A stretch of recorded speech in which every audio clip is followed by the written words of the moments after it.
여러분 안녕하십니까? 헬로티비 뉴스입니다. 첫 소식입니다. 인천 미추홀구의 전세 사기 피해 지역에 전세 물건 경매가 20일부터 유예됩니다. 금융위원회는 기획재정부와 국토교통부 등 관계부처와 전세 사기 피해 지원 범부처 전담반을 가동해 미추홀구 전세 사기 피해자로 확인된 2,479세대 중 은행과 상호금융권 등에서 보유 중인 대출에 대한 즉시 경매 유예 협조를 구할 예정이라고 밝혔습니다. 현재 금융위는 해당 금융사에 협조 공문을 내렸으며 경매 유예 건에 대해 금융감독원은 비조치 의견서를 발송했습니다. 정부는 이미 경매에 넘어가 민간 채권관리회사 등에 매각된 건에 대해서는 최대한 경매 절차를 유예할 수 있도록 요청하고 모니터링하기로 했습니다. 또한 정부는 경매 유예 기간과 절차 등 세부 방안도 협의하기로 했습니다. 최소 4개월 이상 유예 외에는 정확한 기간은 아직 정해지지 않았습니다. 효성 도시개발 사업으로 거주민과 업체 간 갈등이 이어지고 있습니다. 또 최근에는 경찰이 관련 지역에서 이해되지 못하는 행동을 이어가고 있는데요. 취재기자 연결해서 자세한 소식 들어보겠습니다. 네, 송효창 기자가 화상 연결되어 있습니다. 자, 송 기자, 우선 효성 도시개발 사업, 이게 어떤 사업인지부터 좀 짚고 갈까요? 네, 효성도시개발 사업은 계양구 효성동 100번지 일대에서 진행하는 사업인데요. 43만여 제곱미터 부지에 공동주택 3,978세대, 단독주택 20세대 등 3,998세대 규모의 주택을 조성하는 도시개발 사업입니다. 기존 노후 불량주택의 계획적인 정비와 공공시설 확보를 통한 공공복리 증진과 지역 간 균형 발전을 도모하기 위해 벌이는 사업이기도 한데요. 사업 초기부터 공원 부지를 용도 변경해 특혜 의혹이 제기되기도 했습니다. 또 효성구역 도시개발 사업 실시 계획 인가 등과 관련해 골프 향응 접대 의혹이 제기돼 경찰에서 수사가 진행되고 있기도 합니다. 네, 현재 거주민들과 사업 시행자 측과의 갈등이 더 커지고 있는 것으로 보이는데 이유는 뭔가요? 네, 이유는 간단합니다. 바로 보상 문제인데요. 현재 거주민들은 비상대책위원회를 꾸려 시행사 측과 맞서고 있습니다. 비대위, 즉 거주민들의 말을 종합해보면 이렇습니다. 국토교통부에서 지난 2019년 해당 주민들의 보상 문제 해결을 전제로 조건부 인가를 내줬는데 현재까지 시행사 측은 어떠한 보상도 없다며 주민들은 반발하고 있습니다. 보상 의무도 이행하지 않은 상황에서 강제 집행을 하고 있다는 것인데요. 특히 사업 진행 과정에서 시행자는 보상 절차의 가장 중요한 보상인들의 물건 조서 작성과 보상 계획 공고 등을 무시하고 불법으로 서류를 만들어 사업을 진행한 사실까지 확인됐다고 주장하고 있습니다. 최근에는 강제 철거 과정에서 사고도 발생했는데요.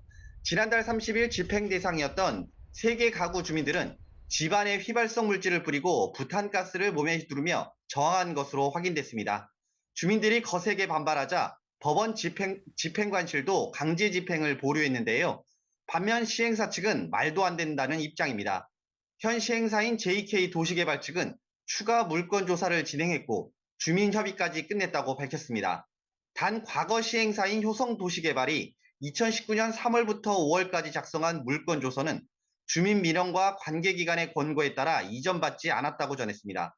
결국 적법한 절차를 밟았다는 것인데요. 이에 따라 시행사 측은 남은 절차를 이행하겠다는 계획입니다. 네, 경찰과의 갈등도 깊어지고 있는 것 같은데 어떤 문제입니까? 네, 이 부분에 있어서는 앞에서 벌어졌던 사고와도 좀 연관이 있는데요. 지난달 30일 강제 철거 과정에서 사고가 발생을 했습니다. 사고 이후 경찰이 사고 조사를 진행하는 과정에서 문제가 시작됐는데요. 집주인의 허락도 없이 집안 곳곳을 촬영하고 조사를 진행한 것입니다. 당시 경찰은 영장도 없는 상태였습니다. 하지만 경찰은 적법한 절차대로 동의를 구하고 진행했다고 밝혔는데요. 앞서 강제 철거 과정에서 경찰의 이상한 움직임이 포착됐습니다.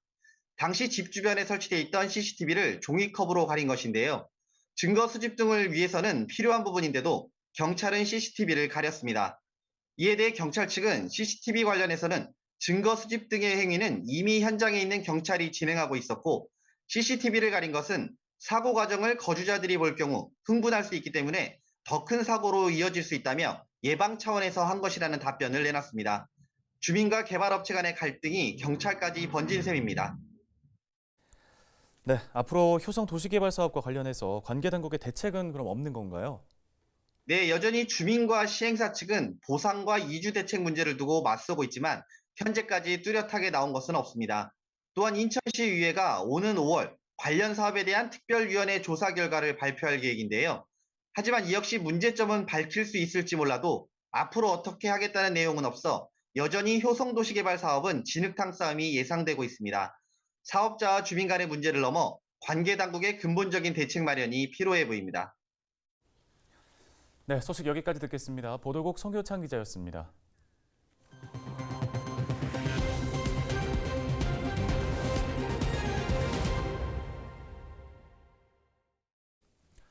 다음 소식입니다. 도로 위 전기차는 갈수록 늘고 있지만 충전 중 갑자기 발생하는 화재에 대응하기란 여전히 쉽지가 않습니다. 대형 전기버스의 경우에는 더 아찔할 수밖에 없는데요. 네, 부천시가 앞으로 대장 신도시에 전기버스 충전소를 포함한 대규모 공영 차고지를 조성하겠다는 계획을 세웠습니다. 당장 지역 버스 업체들의 걱정이 큽니다. 이정화 기자입니다. 부천 대장동의 버스 공영 차고지입니다. 시내버스 업체 4곳이 이 차고지를 이용하고 있습니다. 수용 차량 대비 차고지 면적이 50% 수준으로 좁은 편입니다. 이 때문에 부천시는 지난 2020년 용역을 거쳐 대장신도시 지구계획에 공영차고지 신설 방안을 포함해 국토부 승인을 받았습니다. 버스 300여 대 가운데 절반 정도가 전기 차량. 전기버스는 불과 1, 2년 사이 눈에 띄게 늘었습니다. 부천 대장동에 들어서는 새 버스 공영 차고지는 지하에 만들고 그 위로는 시민들이 이용할 수 있는 공원 등 녹지 공간을 조성하겠다는 계획입니다. 토지 매입비를 절감하면서 주민 기피 시설인 버스 전용 차고지를 옮길 수 있는 적절한 대안으로 꼽혔습니다. 문제는 안전입니다. 여기는 전기버스 충전소라는 거거든요. 전기버스 차고지. 여기를 지하화한다라면 화재 사고에 대한 그 부분을 도저히 감당할 수가 없기 때문에 만에 하나 작든 크든 그 화재 사고가 발생했을 때 대안이 없다는 얘기예요. 용역 당시 전기차 급증을 고려하지 못한 게 원인입니다. 전기차 특성상 불이 나면 진화에 최장 9시간까지 걸리는 데다 지하 공간에서의 화재는 자칫 대형 참사로 이어질 가능성이 있습니다. 소화수 침투가 사실상 어렵기 때문에 건물에 설치된 소방 시설이나 기존에 이제 물로 진화하는 방법 등으로는 화재 진압이 현실적으로 좀 어려운 게 현실이고요. 또 이게 화재가 났을 때 100여 가지의 독성가스가 포함된 농연이 지하 전 공간에 확산되기 때문에 위험도가 굉장히 높습니다. 지하 차고지 화재에 대한 대비책은 사실상 없는 상황입니다. 부천시는 대장동 차고지 지하화는 입지 여건과 경제성을 감안한 용역 결과로 전기차 화재 안전 문제를 포함한 추가 용역을 진행할 예정이라고 설명했습니다. 안전을 위한 과정으로 다만 신도시 지구계획을 변경하게 되면 LH협의, 국토부 승인이 필요하다고 덧붙였습니다. 대장 신도시에 2만 세대가 입주하는 만큼 늦더라도 계획을 전면 수정해야 한다는 목소리가 높습니다. 그 불타는 차량을 그 신도시 안에서 어디로 끌고 다닐 겁니까? 그거는 지금 말도 안 되는 이야기고 용역검토 보고서를 보게 되면 5개 안이 나왔는데 지상에다 설치를 하는 용역안도 나와 있어요. 아직은 결정난 확정적인 부분이 아니기 때문에 충분히 변경 가능할 것으로 알고 있습니다. 그나마 비상시 대안으로 거론되는 방화 셔터나 소화 수조 등을 이용한 불길 잡기도 당장 위급한 상황에서는 현실성이 떨어진다는 지적이 나옵니다. 헬로티비 뉴스 이정하입니다. 인천시가 계양역과 연결되는 대중교통의 혼잡도를 낮추기 위한 대책 마련에 나섰습니다. 유정복 인천시장은 20일 오전 검단 신도시와 계양역을 방문해 버스와 공항철도 이용 상황 등을 점검했는데요. 이날 점검은 계양역을 통해 출퇴근 시민들이 버스와 철도 등 대중교통 혼잡으로 불편이 가중된다는 지적에 따라 직접 현장을 확인하고 대책을 마련하기 위해 진행됐습니다. 이날 유 시장은 출퇴근 시간대 계양역을 이용하는 시민들의 불편을 최소화하기 위해 버스, 전철 증편과 역산의 안전사고 예방에 힘써달라며 분야별 운송 대책 등을 마련하겠다고 전했습니다. 다음 주 월요일 출근 시간부터 김포에서 김포공항역으로 향하는 70번 버스 노선의 배차 간격이 줄어듭니다. 김포시는 골드라인 대체 노선으로 마련한 70번 버스 노선에 24일부터 차량 8대를 추가 투입합니다. 이렇게 되면 오전 6시 45분에서 1시간 동안 70번 버스 노선은 기존 15분 간격에서 5분 간격으로 배차 간격이 줄어들게 됩니다.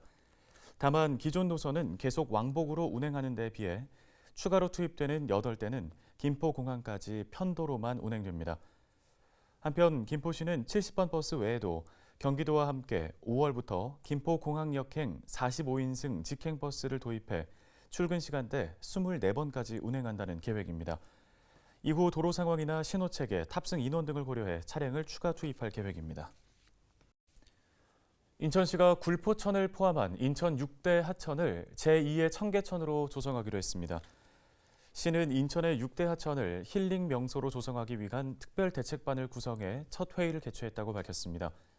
민선 8기 공약 사업인 인천 5대 하천 자연생태 생명의 강 복원 추진과 서부 간선수로 친수공간 조성의 일환으로 시는 굴포천과 승기천, 장수천, 나진포천과 공촌천 등 5대 하천과 서부 간선수로를 힐링 명소로 만든다는 구상입니다.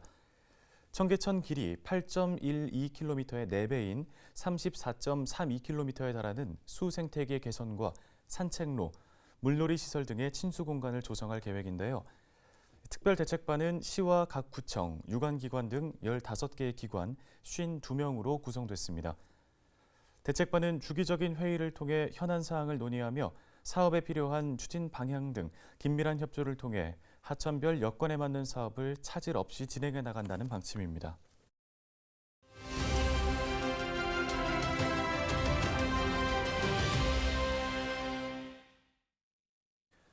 다음 소식입니다. 한국 매니페스토 실천본부가 전국의 기초자치단체장들을 대상으로 공약 이행률을 점검했는데요. 민선 8기 부평구가 높은 평가를 받았다는 소식입니다. 한국 매니페스토 실천본부 연결해서 직접 들어보겠습니다. 네, 이광재 사무총장이 전화 연결되어 있습니다. 안녕하십니까? 예, 안녕하세요. 수고하십니다. 예, 한국 매니페스토 실천본부가 얼마 전에 전국 기초단체장 공약 실천 계획 평가서를 발표했습니다. 부평구 어떤 평가를 받았는지 설명해 주실까요? 요번에 봤던 건 공약 이행보다는 그 공약을 앞으로 어떻게 실천할 것인가에 대한 실천 계획, 그러니까 준비성을 좀 봤는데요. 인천 지역은 지금 SA를 부평구가 맞았고요. 가장 좋은 등급이죠. 예, 연수구, 강화구, 옹진군 이렇게 세 곳이 A를 맞았습니다. 나머지 지자체는 SA나 A에 들지 못했습니다. 네, 민선 8기 임기가 아직 1년도 안 된 상황에서 공약의 이행보다는 준비성을 위주로 평가한 상황인데 구체적인 평가는 어떻게 볼 수 있을까요? 저희가 봤던 게 갖춤성, 민주성, 투명성 이렇게 세 가지를 봤는데요. 갖춤성과 투명성에서 굉장히 우수한 평가를 받았습니다. 다만 좀 민주성, 지역 주민들과 함께하는 부분에 조금 그 미진한 부분이 있어 좀 보완했으면 좋겠다 이런 평가를 받았는데요. 어찌됐든 구 단위에서 SA를 받았다고 하는 건 전체 SA 등급을 받았던 곳이 전국적으로 226군데 중 51곳이거든요.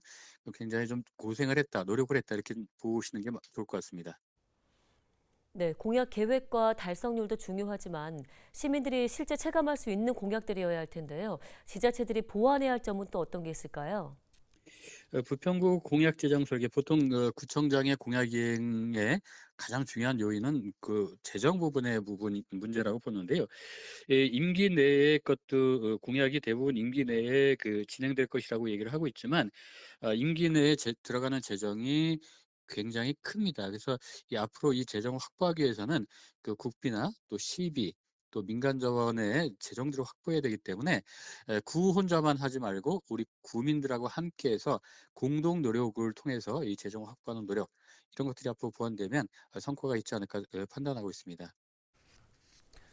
네, 오늘 말씀 여기까지 듣겠습니다. 한국 매니페스토 실천본부 이광재 사무총장이었습니다. 다음 소식입니다. 부평구가 21일과 22일 이틀간 부평 테마의 거리 일원에서 쇼핑거리 퍼레이드 행사를 진행합니다. 쇼핑거리 퍼레이드는 부평 상권 르네상스 사업의 일환으로 즐길 거리가 있는 부평만의 쇼핑거리 조성을 위한 행사인데요. 21일과 22일 저녁 7시 30분부터 11시까지 진행되며 마칭 퍼레이드와 랜덤 플레이 댄스 공연, 거리 노래방과 버스킹 공연, 힙합 공연 등 젊은 세대의 감성에 맞춘 무대를 선보입니다. 오늘 준비한 소식은 여기까지입니다. 네, 고맙습니다.